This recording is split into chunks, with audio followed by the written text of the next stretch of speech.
1, 2, 3. Halo semuanya, guten tag, welcome to my channel Juara and back again to part 2 with my friends. This is one of highly requested content on my channel, language challenge about our politicians speak English. Okay, before we start, maybe people didn't know yet. Can you introduce yourself? Yeah, hi, I'm Ola. I'm an English teacher here in Berlin. A fluent English speaker. Yeah. Where are you from, by the way? I'm from Ireland, but I grew up in England. Okay, so as an English teacher, you really knew the rules. You really make videos with me. So if you really interesting to watch our video, guys, you will watch here. You will react about our politicians speak English. For me, I think all politicians, especially if you want to be a president, at least you must know English. Yeah. You know, because English is international language. So I think as a president, you have to learn, or you must have English knowledge. Yeah, you have to have a basic level. Basic level at least, yeah. But today you will sing, for this video you will sing two candidates, two candidates president. The first, can you try and pronounce his name? Inggris Baswedan. Inggris Baswedan and Prabowo Subianto. Prabowo Subianto. Okay, close.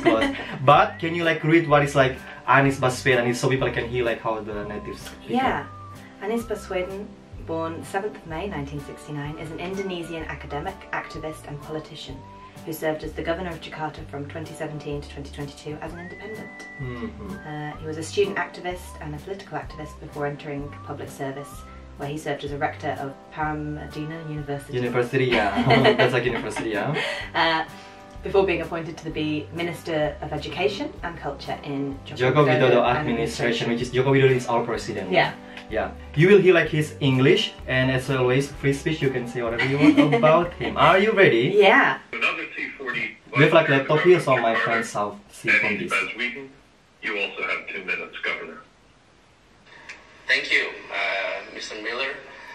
Assalamualaikum warahmatullahi wabarakatuh. Good evening, good morning, everyone. The Honorable UN Secretary General, Mr. Antonio Guterres, fellow governors and mayors, ladies and gentlemen. It's a city government has a duty to provide a livable living environment for its residents, and this includes addressing climate change impact by making efforts to reduce cities' carbon emissions. Cities globally have done so by putting in place commitments and resources in establishing climate action plan and delivering actions in transportation strategies, building codes, promoting clean energy, and many more. So ladies and gentlemen, cities across the globe are taking bold actions. So is Jakarta.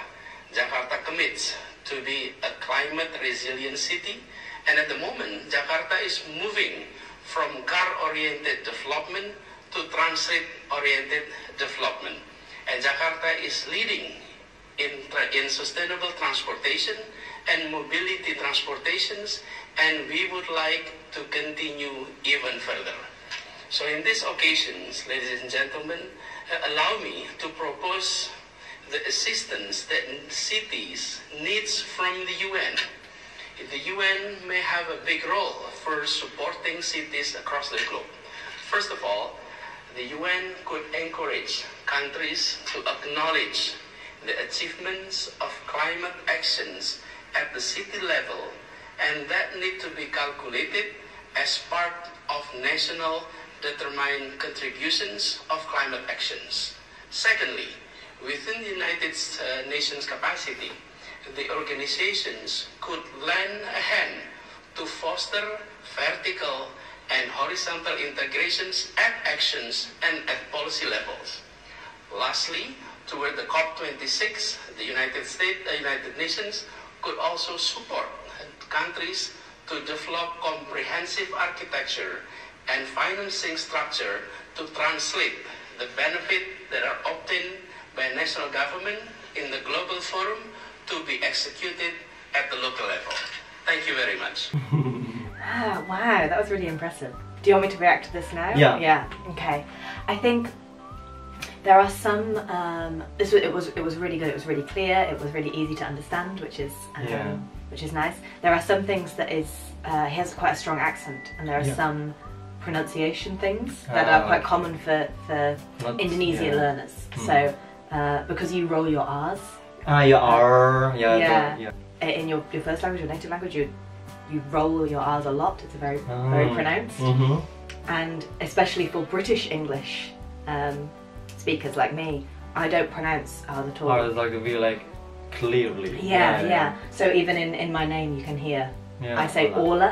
There is no, you can't hear the R. Yeah, but like Indonesia people will pronounce you Orla. Yeah, exactly. And you can hear this when he's speaking. When there is an R, it is much more pronounced. Okay. Yeah. Interesting. But like it's easy to understand. Absolutely, yeah. And in other places, American English speakers pronounce R's a lot more. So they would say my name Orla. Okay. So you have even more of even more like the pronounce. Yeah. Okay. That's Anies Baswedan, and for the next, Prabowo Subianto. Can you read on internet what is Prabowo Subianto?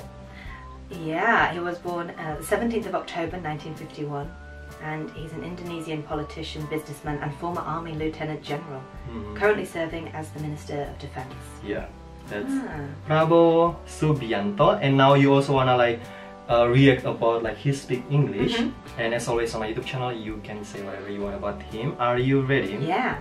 Let's hear. Ready? Yeah. Our defense posture is basically a defensive one.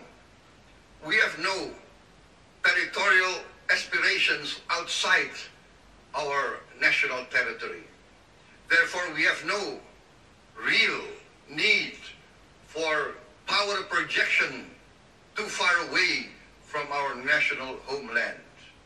This will reflect, and this is reflected in our continuing development of our defense posture and defense strategy.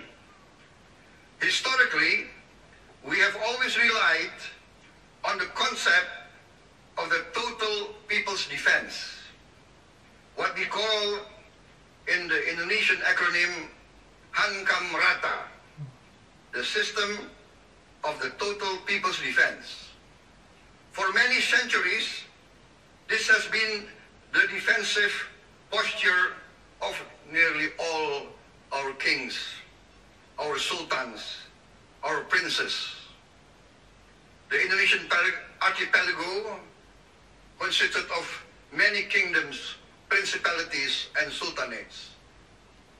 And the military system has always been not of a big standing army, but of a small standing army, but with a big people's military. When there were no emergencies and no wars, most of the armies would return to their villages, and they take up their profession mainly as farmers. When the kings, princes, and sultans call for an army to be assembled, then the farmers would take up arms and join their leaders, answering the call of their various kings, sultans, and princes. This has been our tradition. This was how we gained our independence, fighting against the colonialists. We have fought the foreign invaders and colonialists from ancient times. Many times it would take us many years, and we experienced many defeats.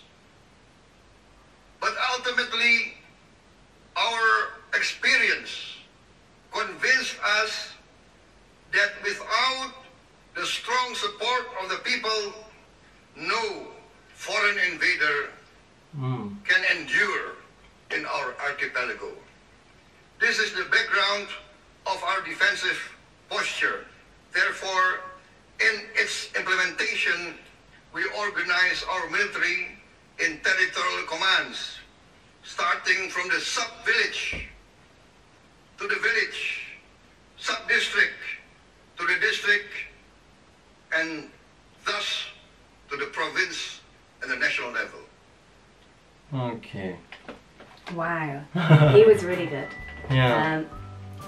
I don't know if he wrote the speech or it was written with a team, but it was really, really good. The vocabulary and the words that he was using. My favourite word, archipelago, was in this, which archipelago, is which is one of my favourite words Oh, in English. okay. Okay, that's interesting. Yeah. But like, if you can like compare about like, if we can compare because we like sound like two like our politicians speak English, who's you find better? I think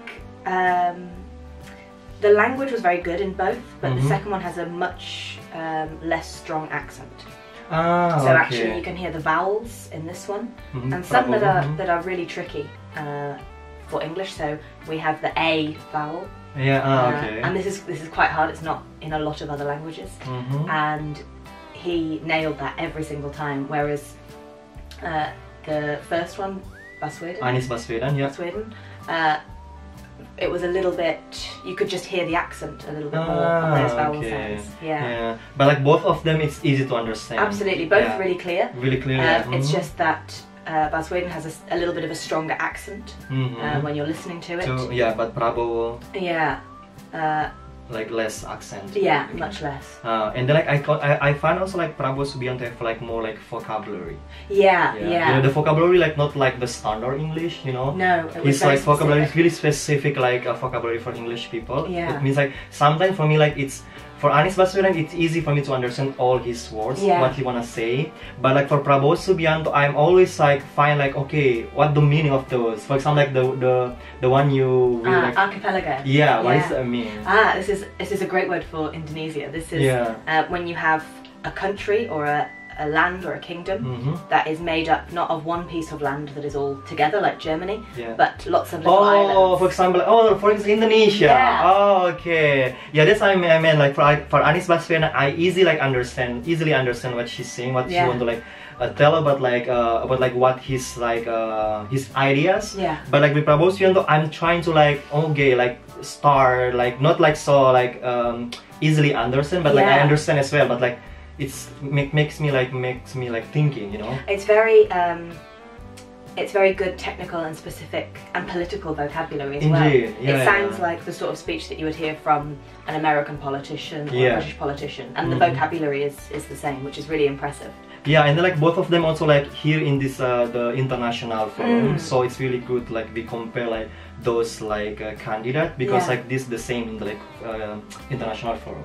And thank you so much, Ola, for your time as an English teacher. It's so much fun and interesting to seeing your reaction as an English teacher react to our politician. And I hope you like and enjoy our video today, guys. Thank you so much for watching our video. And if you like, you can follow us on Instagram and send DM on Instagram. Follow us on Instagram, send DM what kind of like video guys do not seeing us make together on this channel. Just DM us on Instagram, or you can comment below, guys. Thank you so much for watching our video. As always, don't forget to subscribe, like, and share my videos. And I hope you have a great day and see you in the next video. Ciao. Bye.